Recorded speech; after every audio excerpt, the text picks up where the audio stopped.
वेद सर्वाः स्वस्ति नः पूषा विश्ववेदाः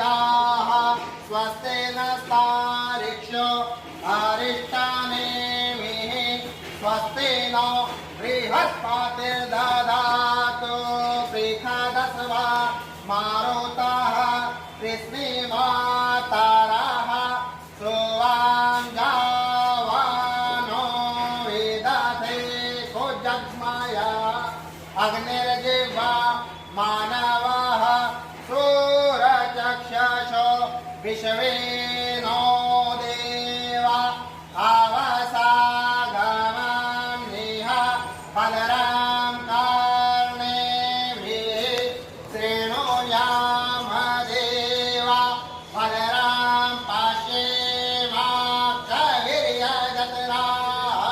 स्थिरवे